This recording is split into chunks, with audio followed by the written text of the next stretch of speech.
गॅग्स of Wasseypur cinema आठवतोय।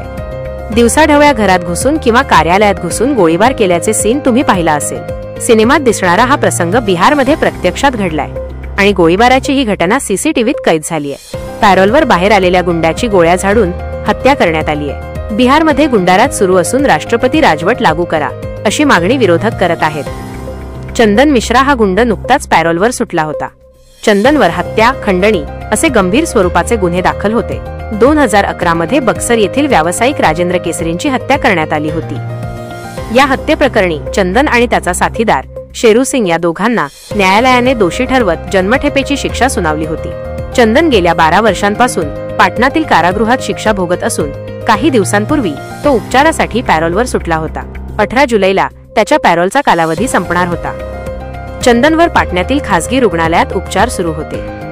संबंधित रुग्णालय हे पटण्यातील प्रतिष्ठित रुग्णालयापैकी एक असून रुग्णालयात प्रवेश करताना सुरक्षा रक्षकांकडून तपासणीही केली जाते। अशा कडेकोट सुरक्षा व्यवस्थेला भेदून गुरुवारी दुपारी 5 तरुण रुग्णालयात गेले। चंदन मिश्रावर ज्या खोलीत उपचार सुरू होते त्या खोलीत घुसून त्याच्यावर गोळ्या झाडल्या आणि काही मिनिटातच तिथून पळाले। हल्लेखोर चंदनच्या खोलीत घुसताना आणि बाहेर पडतानाचे दृश्य सीसीटीव्ही कॅमेऱ्यात कैद झाले आहे। टोळी युद्धातूनच चंदनची हत्या झाल्याचा प्राथमिक अंदाज आहे।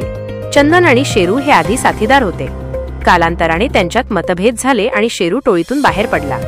शेरूच्या टोळीतील शूटर्सनीच चंदनची हत्या केली असावी असे प्राथमिक तपासातून समोर आले आहे। पूर्णियाचे अपक्ष खासदार पप्पू यादव यांनी बिहारमध्ये अराजकता पसरली असून कोणीही सुरक्षित नाही असा दावा केला आहे। हॉस्पिटलच्या बाजूला पोलीस ठाणे तर 200 मीटरवर पोलीस मुख्यालय आणि इतक्या मोक्याच्या ठिकाणी असलेल्या हॉस्पिटलमध्ये दिवसाढवळ्या हत्या केली जाते। यातूनच कायदा सुरक्षेची अवस्था दिसते। बिहारमध्ये सरकार अस्तित्वातच नसून राज्यपालांनी तातडीने राष्ट्रपती राजवट लागू करावी अशी मागणी पप्पू यादव यांनी केली आहे।